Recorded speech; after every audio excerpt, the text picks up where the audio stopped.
Everyone, it's later on Wednesday. It's Wednesday, November 9th. It's a little after 3 p.m. on the East Coast. I'm going to talk about the sports and the algorithms that we do here. Hockey, basketball, uh, the NBA, college basketball, and also football a little bit. We're going to go into football right now. And also at the end of the video, I'm going to talk about what I'm actually doing the rest of the day, which is completely non-sport related. So when I get emails and questions about the algorithms and updating specific things, and I'm like, I can't handle this right now. I got to do something else because I've been doing sports algorithms too much. It's because I have to do other things. This is just a personal like I'm trying to code like human genetics and atoms and all kinds of stuff. I'm doing a ton of molecular biology stuff, and I put it on hold whenever I'm doing all this other work. And, I mean, I got some crazy, crazy stuff I'm working on. These are orbitals. I'm trying to visualize orbitals mathematically inside atoms and in elements, and then also coding amino acids to figure out how proteins are synthesized inside the human body. I want to work on this because it's important. It can help aid the medical industry in programming cures for cancer and creating proper gene expression. So I'm working on this just because I code the best sports algorithms ever known to man and better than the odds makers and better than anyone else ever because I use the stats and the way I know how to organize data to do that. Just because I do that doesn't mean I really want to do it all day. I do it because I like watching sports at night when I'm bored, doing other work. And that's kind of how this started. Is all these stuff ends up starting when somebody is making me asks me a question to do something and I just do it and then I move on. And I've done thousands and thousands of these programs in tons of different areas. Payroll, accounting, like I said, molecular biology, sports, uh, all just anything you can do in Excel. So as much as I have been doing these videos daily, I'm not actually focused on it all day long. It's not healthy to do that, in my opinion.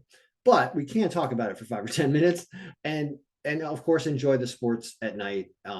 Like I said, while I'm doing other stuff. So let's talk about football on Thursday real quick because I added the complete look of football into the Google Sheet. And I'm not going to show it because I want you to pay for the Google Sheet to have it. And I'm also sending access to the Google Sheet to all the people that subscribe to the NFL season subscription so that you can get access to everything because I'm going to be posting updates in here. So that's kind of why I wanted to start off with football. We'll talk about the Thursday game between two crappy teams, although Atlanta's not that crappy this year. Says they win even on the road. Carolina's messing around with Baker Mayfield, a bunch of stuff. This is a bad team versus bad team rule still, in my opinion. Atlanta knows how to lose games. At least the line isn't that bad. So it's probably Atlanta to win because it says they win by 4. But football's really tough. All right. So that's football. Now let's talk about other stuff in the Google Sheet. Let's talk about NHL. 4 games today. NHL had a great day yesterday. We'll see how it does today. Always look at the pick ranks and look at the goaltenders. You've got Montreal can beat Vancouver, even though the win percentage, like I had somebody ask me, how do you read this board? How do you read all this stuff? I do so many videos that I just have to refer you to just looking through previous videos where I discuss the different columns in here because I know I browse through it really, really fast because I've been looking at it so long. But basically, there are it can be read super simply, which is there's a pick rank here. It's 1, 2, 3, and 4. That means Washington's number 1, Carolina's number 2, Minnesota's number 3, and Montreal's number 4. Now, why that is a very long-winded answer. Washington's number 1 because Pittsburgh hasn't won a game in 15 days, and they're playing awful. So even though the adjusted power says Pittsburgh could potentially win this game like 4-3, 3-2, something like that, that the power projected score and the new margin favor Washington because for some reason Pittsburgh is just not having it right now. And Washington's playing at least a little better. So this streak has a lot to do in hockey with how teams are playing, and that's why I added it in there because it does create these variances or these differences between the raw adjusted power comparison and what the actual pick should be. And it worked out better yesterday, and it works out better in the past because that's why I put it here. I kept trying to figure out ways to get these teams that were streaking to win, and that's why I did this over here, and it works. So, I mean, low scoring game here with really good goalies, I guess. In the Carolina Florida game, but Carolina can win it. So you've got an underdog in Montreal, and an underdog in Washington. And that's it. And this pick is minus 154 all the way down here. Minnesota is not a very good team. You can see Anaheim actually playing a little better. So this is the game you might lose and Anaheim might win down here, I think. So, of course, I'll bet Washington, which is the curse of death. I apologize. And I'll bet Montreal because of Martin St. Louis and the algorithm. So those are two nice straight bet picks, both as underdogs today. And that's my advice for straight bet picks today for hockey. Now let's talk about NBA.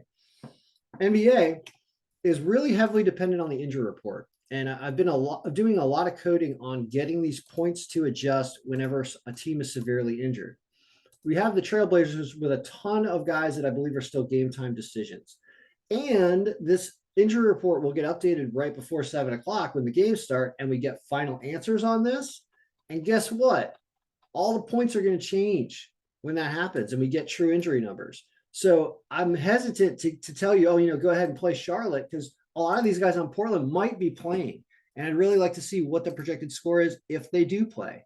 We could move some of them into playable status, but I want to actually go with the injury report. It's faster, it's easier. It's just it's a timely problem, timely situation where you got to get it up right before the games. Sometimes I'm not around. I'll probably be able to do it today right before the games, so I will.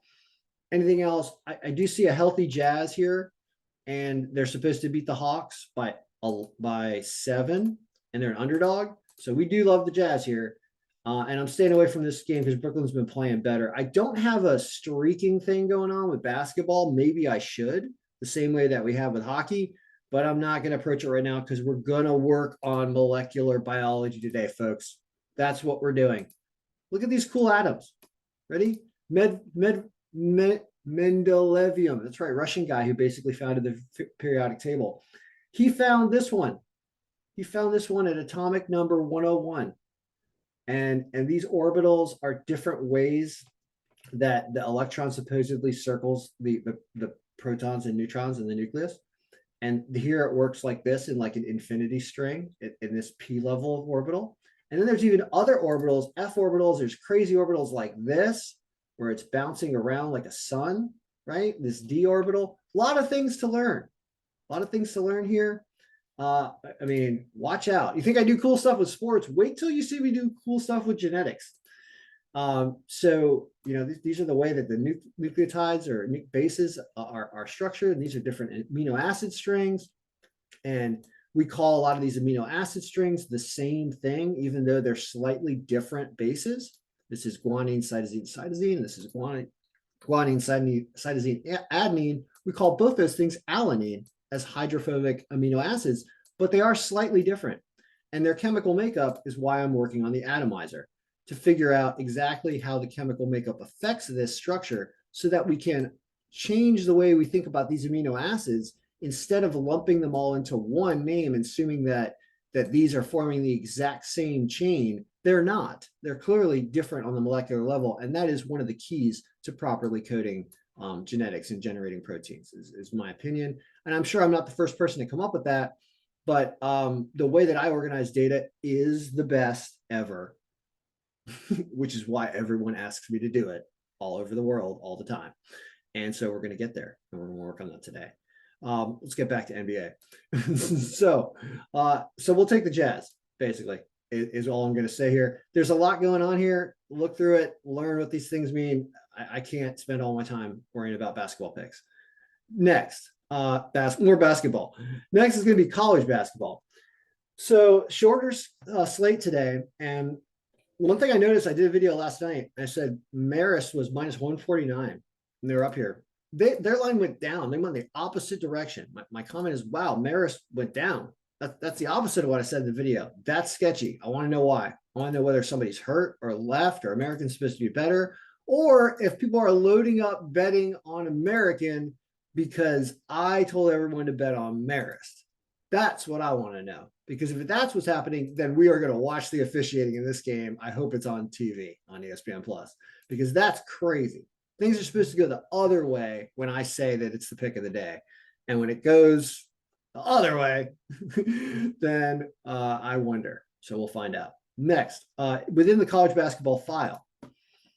So here, there's so many things you can do with this that I wanted briefly explain why, you can purchase access to the Google Sheet, but you can also purchase the college basketball subscription for November and get this file in an email from me every day. It's more expensive, but if you want to really, really mess around, you can, because here's what's interesting, right? We've got a 5% bump right now. And we've got San Diego at home beating Florida Gulf Coast. They do have a better strength of schedule, but they're minus 190 and they're down here at a 2.4% margin, which means if we didn't have a home bump at all, it would actually favor Florida Gulf Coast. And so you kind of have the ability to change things around and look at stuff here and sort things by spread cover to figure out what you think would be the best spread pick. There's just so much you can do with this file that I wanted to let everybody know that it's out there. It's just a separate purchase from the Google Sheet subscription, which has all 4 sports in it right now that I'm doing. And those are going to be the only 4 that I'm going to have in here for a long time. I don't think I'd be doing any other sports. I'm not going to do soccer. Soccer's too much of a pain in the ass. I'm not doing it. I have the whole thing for soccer. I'm not doing it. It's just, not too many people have paid for it, and it's a game that's too difficult to predict because there are not enough goals. So, is there a bet? I'm gonna risk it. I'm taking Maris now at minus 115. Trusting the algorithm. We'll see what happens. Everything else on this board looks pretty ugly. It's pretty ugly. Your Davidson's on the road.